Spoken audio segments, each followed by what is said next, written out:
Bismillahirrahmanirrahim. Assalamualaikum warahmatullahi wabarakatuh. Alhamdulillah. Alhamdulillahilladzi ja'ala syahrul Ramadan syahrul mubarak. Alladzi unzila fihil Qur'an hudal linnasi wa bayyinatin minal huda wal furqan.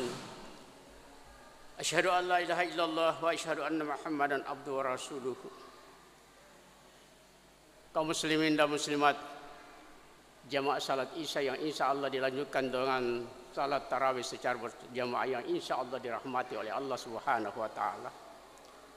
Syukur alhamdulillah, tahun tentunya kita memuji kebesaran Allah Subhanahu wa Ta'ala dalam suasana bulan Ramadan, bulan rahmat, bulan pengampunan, bulan pelepasan dari dosa-dosa yang pernah kita lakukan manakala kita betul-betul mengharapkan taubat kepada Allah Subhanahu wa Ta'ala. Karena itu marilah kita beribadah semata-mata ikhlas kepada Allah Subhanahu wa Ta'ala, dan itu yang diperintahkan oleh Allah Subhanahu wa Ta'ala. Wa ma umiru illa liya'budullaha mukhlishin. Aku tidak perintahkan kepada kalian untuk beribadah kecuali untuk ikhlas beribadah. Jadi jangan kita beribadah karena ingin dikata rajin salat, rajin sembahyang, rajin bersedekah, itu diperlihat-lihatkan namanya. Dan orang yang memperlihat-lihatkan ibadahnya itu nanti di hari akhirat, Rasulullah mengatakan, man sam'allahu sam'allahu bihi wa may yura'i yura'illahu bihi. Siapa yang melakukan suatu perbuatan amal hanya diperdengar-dengarkan dan diperlihat-lihatkan, maksudnya ingin dipuji, maka di hari akhirat nanti hanya diperlihatkan saja pahalanya, jadi tidak dinikmati.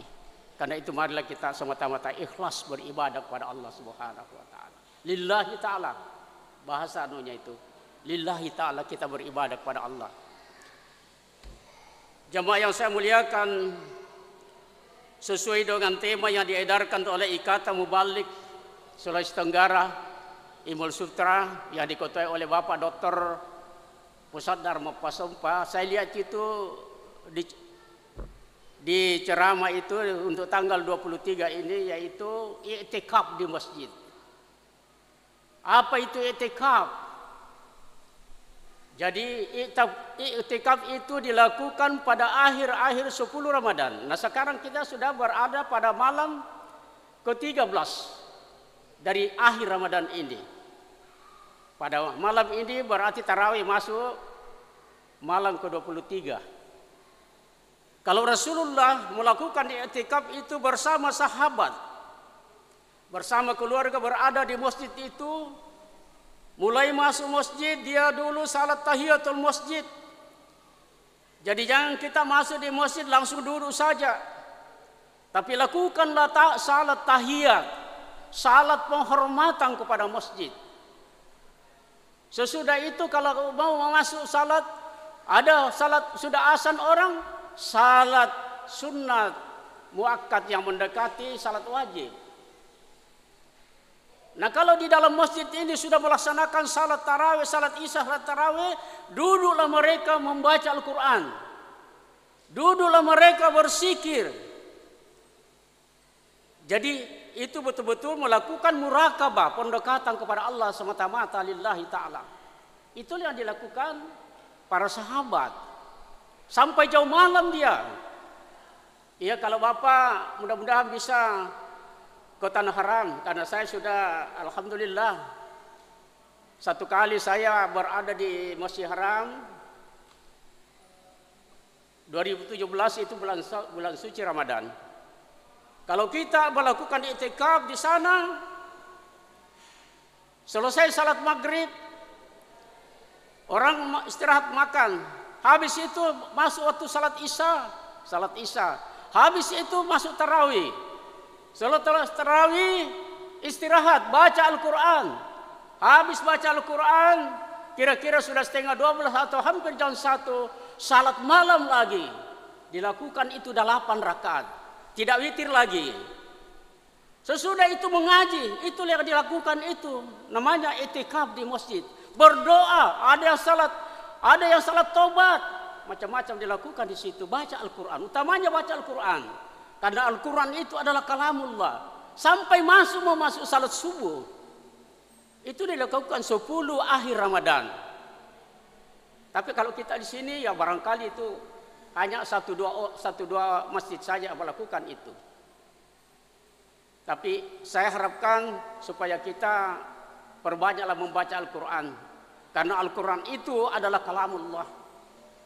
Siapa yang membaca Al-Quran, kata baginda Rasulullah sallallahu alaihi wasallam, maka samalah dia dengan bercakap-cakap dengan Allah Subhanahu wa taala. Jadi kalau mau bercakap-cakap dengan Allah Subhanahu wa taala, maka bacalah Al-Quran, karena Al-Quran itu adalah kalamullah.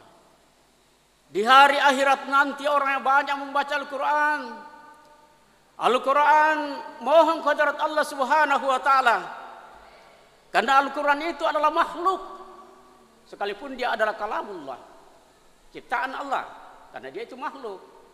Dia akan berkata, Rabbi, Tuhan. Al-Quran berkata, Rabbi, Tuhan, berikanlah saya izin untuk memberikan syafaat kepada hambamu yang selalu membacaku, katanya. Jadi dia mohon kepada Allah Subhanahu wa taala, sudah diberikan syafaat oleh Allah untuk yang selalu membaca Al-Quran, memberikan syafaat kepada Al-Quran supaya dia memasukkan kepada surganya Allah Subhanahu wa taala. Berkata lagi puasa, asyam, Rabbi, berikanlah saya syafaat, izin untuk memberikan syafaat kepada hambamu yang melakukan puasa. Puasa itu adalah milikmu. Karena dalam sebuah hadis kursi dikatakan, kullu amalin ibnu Adam lahu illa sawwa najsi bihi. Seluruh amal perbuatan anak cucu Adam itu adalah miliknya kecuali puasa. Kata Allah Subhanahu wa taala, puasa itu adalah milikku. Dan nanti di hari akhirat manakala mau masuk surga, semua orang-orang yang melaksanakan puasa itu diberikan kehormatan lewat pintu kehormatan, yaitu babus saum namanya. Allah memerintahkan kepada para malaikat penjaga surga supaya orang yang melaksanakan puasa itu diberikan kesempatan melalui pintu kehormatan, yaitu babus siam namanya, pintu kehormatan masuk surganya Allah Subhanahu wa taala. Mudah-mudahan kita semua ini bisa melewati itu. Karena itu mari kita laksanakan puasa ini miliknya Allah Subhanahu wa taala. Yang kedua, bacalah Al-Quran. Perbanyaklah baca Al-Quran, insyaallah kita akan mendapatkan syafaatnya di yaumil akhir nanti. Jemaah saya yang saya muliakan, puasa Ramadan. Di akhir Ramadan juga itu dikatakan bahwa ada malam kehormatan. Apa itu Lailatul Qadar? Para mufassirin, para ulama berkata bahwa Lailatul Qadar itu nilainya sama dengan 1000 bulan. 1000 bulan itu sama dengan 82 tahun. Dan dia turun itu pada malam 10 akhir Ramadan. Dan dia turun menurut para ulama, dia berada pada malam ganjil, yaitu mulai dari tanggal 21, 23, 25, 27 dan 29. Oleh karena itu para ulama itu kalau malam-malam itu mereka tidak tidur, menjaga mudah-mudahan dia mendapatkan malam Lailatul Qadri. Ya nilainya itu 82 tahun lebih. Karena kita ini umur tak pendek, maka umat Nabi Muhammad itu diberikan keistimewaan. Sehingga sama juga umurnya dengan umat-umat terdahulu seperti Nabi Adam. Nabi Adam itu lebih 1000 tahun umurnya. Nabi Nuh itu 950 tahun umurnya. Kita ini kalau mengikuti Rasulullah SAW hanya 63 tahun. Kalau sudah ada 100 tahun itu sudah tapeu itu. Iya. Maka diberikanlah oleh Allah kesempatan. Ada waktu-waktu yang diberikan nilainya luar biasa. Termasuk itu malam Lailatul Qadri. Karena itu marilah kita manfaatkan waktu ini dengan sebaik-baiknya. Yang kedua kata Rasulullah SAW, ada dua nikmat yang kadang-kala manusia terlena di dalamnya, tidak dimanfaatkan dengan baik. Rasulullah bersabda, nikmatani maghbunun fihi ma katsirun minan nas.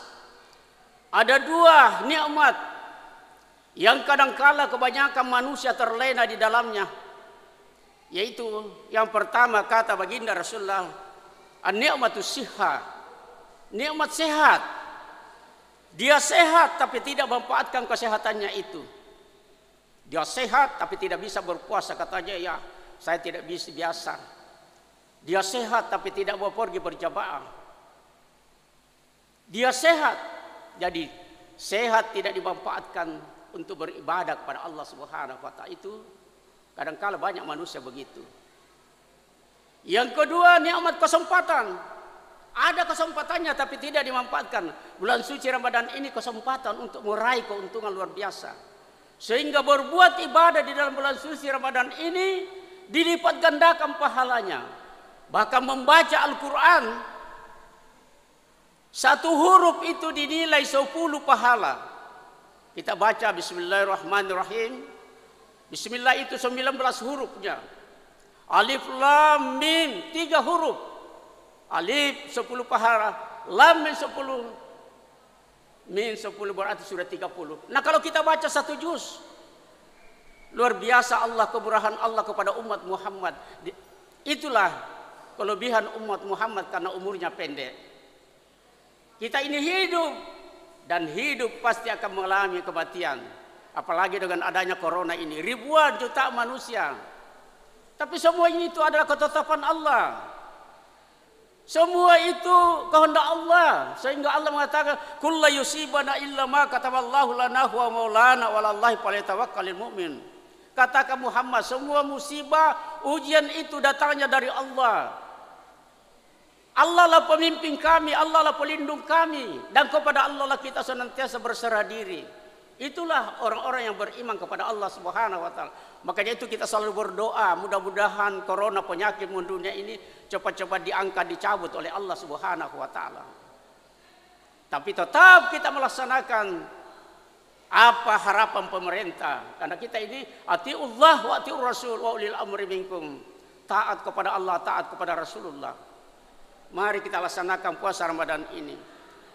Kemudian yang kedua, yang berkaitan dengan puasa ini, yaitu zakat fitrah, zakat pensucian diri. Supaya ini zakat fitrah selalu bergandengan dengan puasa. Apa arti fitrah? Pensucian diri dari sifat-sifat serakah, sifat tamak, sifat loba. Karena itu Allah mengatakan hus min amwalihim sadaqatun tutahhiruhum wa tusakkihim biha wa shalli alaihim inna salataka sakanul lahum. Ambillah zakat mereka, harta mereka itu sebagai pensucian dirinya. Sekarang jumlah zakat besarannya sudah tetap, kita sudah tahu. Yang pertama 35.000, yang kedua 32.000, yang ketiga 30.000, yang terakhir 20.000. Di mana posisi kita yang tahu persis adalah kepala rumah tangga dan masing-masing pribadi. Bayarlah zakat itu. Tapi kadang-kala ada orang nanti malam takbir baru dibayar. Merepotkan imam. Siapa lagi yang mau diberikan itu zakat itu? Sehingga kadang-kala susah dicari itu orang itu. Karena itu marilah kita bayarlah zakat ini sesuai dengan anjuran pemerintah. Karena pemerintah itu adalah umara, panutan kita, pelindung kita di dunia. Maka kita wajib mentaati dan mengikutinya. Jamaah yang saya muliakan, mudah-mudahan karena kita ini hidup, kita berdoa kepada Allah Subhanahu wa taala. Mudah-mudahan diberikan umur panjang sehingga kita dapat melaksanakan amalia Ramadan ini. Karena kematian itu pasti akan datang. Jangan kita seperti Nabi Musa alaihissalam. Nabi Musa alaihissalam ketika datang malaikat maut mencabut nyawanya, dia keberatan. Begitu datang malaikat maut, dia berkata Nabi Musa alaihissalam itu adalah seorang nabi yang paling getot selalu berbicara dengan Allah Subhanahu wa taala, sehingga dia pernah minta supaya Allah menampakkan dirinya, tapi Allah mengatakan, "Wahai Musa, nanti di hari akhirat baru kau bisa melihat saya." Begitu datang malaikat maut, Nabi Musa berkata, "Hei malaikat maut, apa tujuanmu?" Katanya, "Sekarang saya diperintahkan Allah untuk mencabut jawabur rohmu." Lalu Nabi Musa tinjuk kepalanya itu malaikat maut. Satu-satunya manusia yang tinjuk malaikat itu Nabi Musa alaihissalam. Dia marah. "Kenapa kau mau cabut nyawa saya? Tidak ada pemberitahuan dari Allah. Saya ini kekasih Allah, dekat dengan Allah, selalu berbicara. Masa tidak ada pemberitahuan? Pulang." Malaikat maut pulang melapor sama Allah. Lalu sampai di sana Allah berkata, "Kenapa malaikat maut?" "Saya ditinjuk kepalaku oleh Musa alaihissalam. Tidak ada pemberitahuan," katanya. Katanya, "Kembali sampaikan sama kekasihku Musa alaihissalam." Lalu malaikat maut pulang. Kaget lagi Nabi Musa alaihissalam. "Apa lagi kau datang?" Katanya, "Sekarang saya datang sampaikan. Sudah ada tanda, sudah lama ada tandanya sama kamu." "Apa itu?" "Rambutmu sudah putih, jenggotmu sudah putih, matamu sudah kabur, kulitmu sudah berkerut, tenagamu sudah menurun, tidak seperti dulu." Semua itu adalah pemberitahuan. Lalu Nabi Musa alaihissalam sujud syukur, mohon ampun kepada Allah Subhanahu wa taala. Dia berkata, "Ya Allah, betul-betul karena kekuasaan saya ini menyebabkan aku terlena. Ampunilah aku ya Allah." Baru dia persilakan malaikat maut cabut. Itulah Nabi Musa alaihissalam, satu-satunya manusia yang meninjuk malaikat, hanya Nabi Musa alaihissalam. Karena itu kita siap semua ini, suatu saat akan datang malaikat maut menjemput kita. Dan mudah-mudahan pada saat dijemput kita berada dalam keadaan husnul khatimah. Karena ada orang itu balik ke kanan, balik ke kiri. Tapi yang kita minta kepada Allah, mudah-mudahan kita mengakhiri hidup kita ini, apalagi kita selalu mohon kepada Allah, "Ya Allah, mudah-mudahan di akhir hayatku ini selalu berada dalam keadaan husnul khatimah." Mudah-mudahan tergolong orang yang mendapatkan panggilan dari Allah, "Ya ayyatuhan nafsul mutmainnah, irji'i ila rabbiki radiyatan mardiyah, wadkhuli fi ibadi wadkhuli jannati." Hai jiwa-jiwa yang tenang, kembalilah ke hadirat Tuhanmu dalam keadaan ridha dan diridai, masuklah ke dalam surgaku sesuai dengan janjiku. Itulah orang-orang yang mendapatkan nikmat dari Allah Subhanahu wa taala. Saya kira tausiah atau ceramah singkat yang saya sampaikan ini mudah-mudahan manfaatnya. Mari kita melaksanakan ibadah ini semata-mata lillahi taala, atau ikhlas beribadah kepada Allah Subhanahu wa taala. Kurang lebihnya mohon dimaafkan.